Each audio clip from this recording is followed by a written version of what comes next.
En primer lugar, yo quiero agradecer la presencia de todos vosotros, a los organizadores de este curso, especialmente a Javier Zarzalejos y Cayetano Álvarez de Toledo y Rafael Bardají, y a los participantes en el mismo, ¿no? Acabamos de tener una reunión, una sesión muy interesante con nuestro amigo Simón Serfati, con el antiguo primer ministro de Eslovaquia, Mikuláš Dzurinda, y con Charles Powell.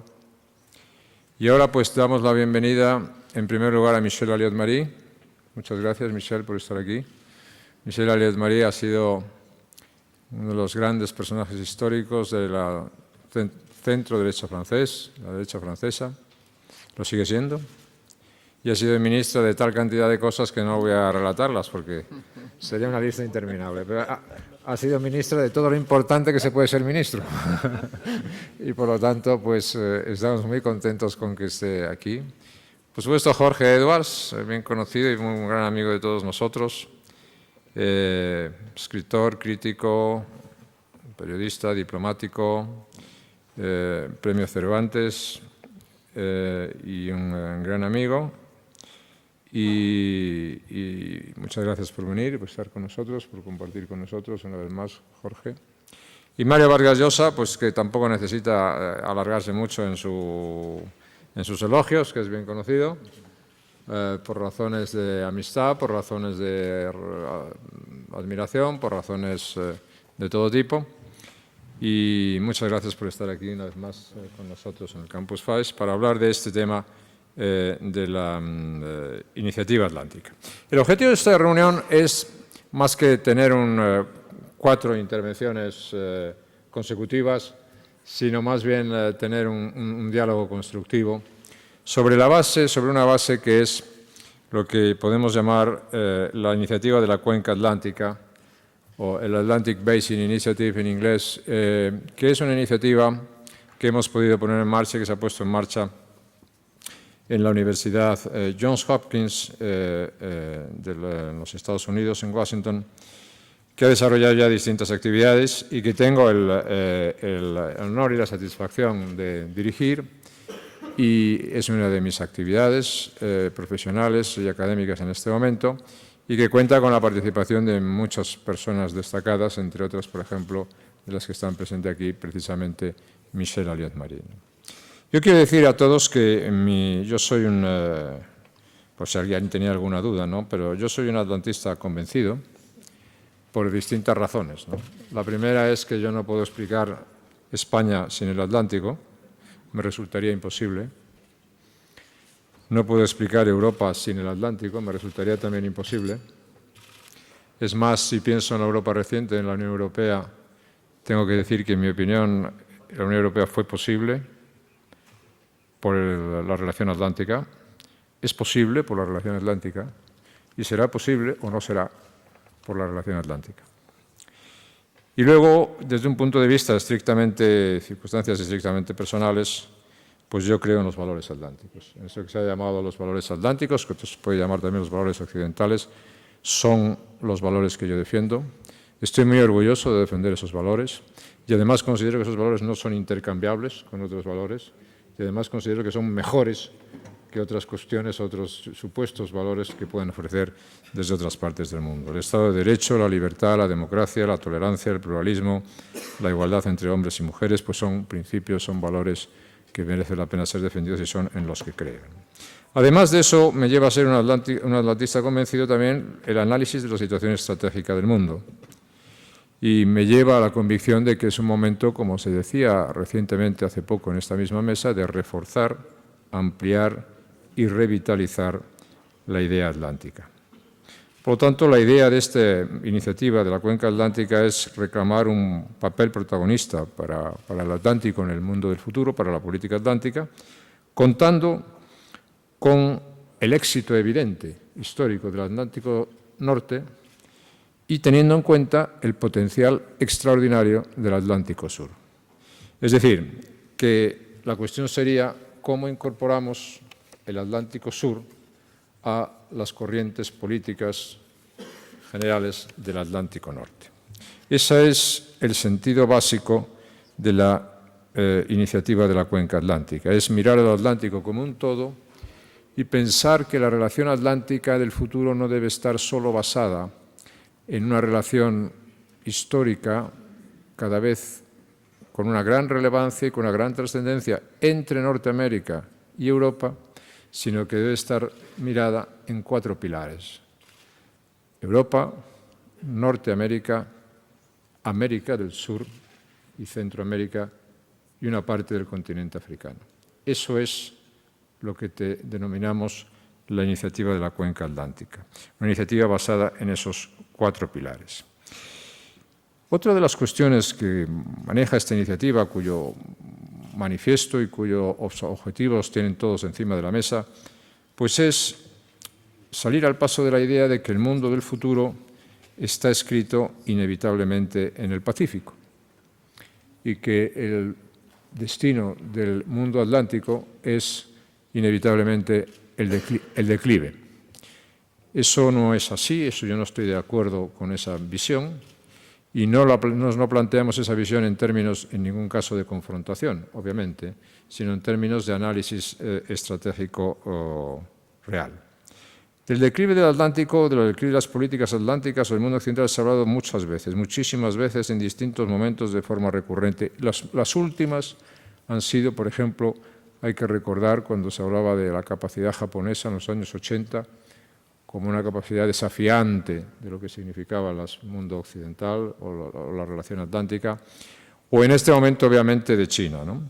Y nadie puede pensar obviar la importancia que puede tener la incorporación de China o la incorporación de la India o de otros países del Pacífico, de Asia, al mundo de hoy. Entre otras cosas, algunas de esas incorporaciones son la expresión del éxito de la política atlántica, por ejemplo, la culminación de la Guerra Fría y el derrumbamiento de la Unión Soviética. Pero la incorporación de 3.000 millones de personas, o de más de 3.000 millones de personas a la economía moderna o al mundo de la economía libre o a la participación normalizada en las relaciones internacionales, evidentemente produce unos cambios estratégicos muy importantes.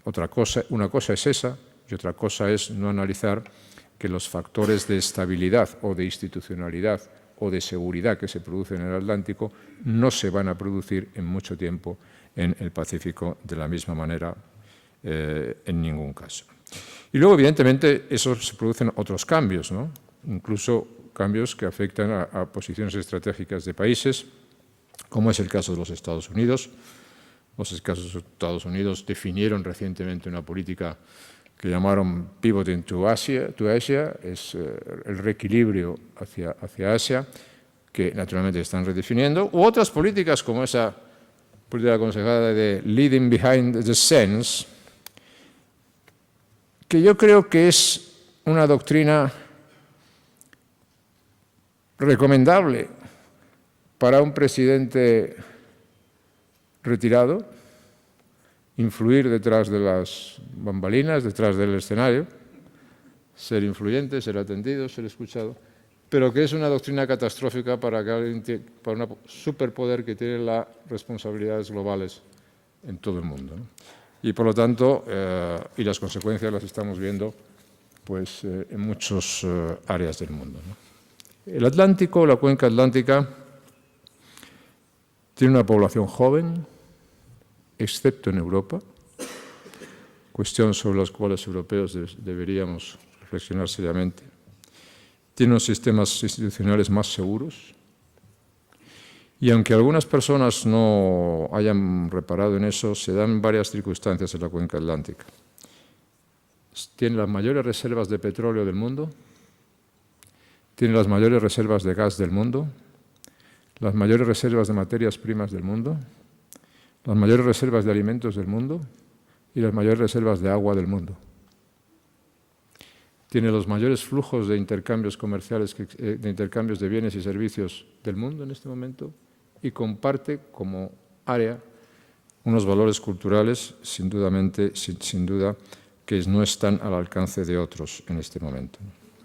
Nosotros hemos querido organizar esta iniciativa en la Universidad Johns Hopkins sobre capítulos concretos para trabajar sobre aspectos concretos, porque no se trata de una idea ambiciosa, pero no se trata ni de crear ni proponer nuevas instituciones, ni de proponer nuevos organismos, etcétera, etcétera, que al final muchos de ellos todos acaban en lo mismo, ¿no? Se trata de trabajar sobre cuestiones concretas, por ejemplo, energía, por ejemplo, crecimiento y desarrollo humano, por ejemplo, seguridad, por ejemplo, las cuestiones relativas al desarrollo institucional y a la democratización, por ejemplo, todas las cuestiones relativas a la criminalidad o lucha contra la droga, que ya es un fenómeno absolutamente no solamente transnacional, sino que afecta y de alguna manera invade toda la cuenca atlántica.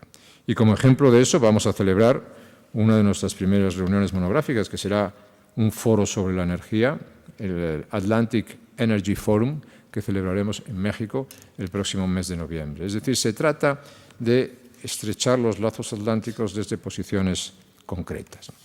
Esa es la iniciativa de la Johns Hopkins University, que obviamente pone su atención también en muchas otras iniciativas, ¿no? Y convencidos como estamos de la necesidad de estrechar esos vínculos y de redefinir la política atlántica, ¿no? A una de las que yo me quiero referir es a una de las que considero la más importante iniciativa estratégica que tiene en este momento la Unión Europea puesta encima de la mesa, por no decir la única, y probablemente la más importante también que tienen los Estados Unidos, que es la creación del área de libre comercio entre Estados Unidos y Europa. Eso no solamente significa una grandísima importancia en términos comerciales, sino significa que tiene una grandísima trascendencia desde el punto de vista estratégico y desde el punto de vista político. Yo quiero decir que estamos hablando de un área que representaría aproximadamente casi a 900 millones de personas en el mundo, al 50% de la riqueza mundial, al 30% del comercio mundial, de un área que tiene unos intercambios de 2.000 millones de euros diarios y que en términos de inversiones representan las mayores inversiones en los dos sentidos que existen en este momento en el mundo.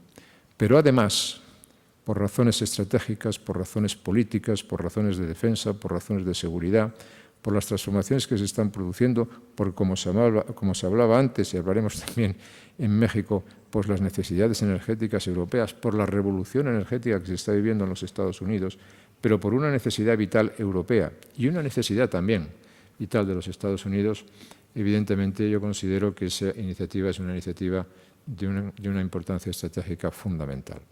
Esa iniciativa debe ser una iniciativa abierta. Y esa iniciativa abierta es donde, evidentemente, juegan los conceptos no solamente del Atlántico Norte, sino también, obviamente, entre otros, del Atlántico Sur. Bien, esta visión, que no es una visión geográfica de Cuenca Atlántica, sino una visión política, basada en valores, y si me pueden permitir, acabamos de escuchar por el antiguo primer ministro de Eslovaquia, Mikuláš Dzurinda. Hombre, Eslovaquia no es precisamente un país costero atlántico, ni costero con nada, pero es un país atlántico. Polonia no es un país atlántico, pero es un país estrictamente atlántico en términos políticos. Y si me permiten, algo que tal vez pueda servir como elemento de debate, una de las más interesantes iniciativas que han surgido en América recientemente, que es la Alianza del Pacífico, entre México, Colombia, Perú y Chile. Bueno, pues la Alianza del Pacífico, en mi opinión, es la más cuidada expresión de política atlántica que existe en América, en la conjunción de esos países, ¿no? Afortunadamente, en el marco de la iniciativa tenemos representantes chilenos, tenemos representantes peruanos, tenemos representantes colombianos, como el presidente Uribe, tenemos expresidentes mexicanos como Ernesto Zedillo, etcétera, etcétera.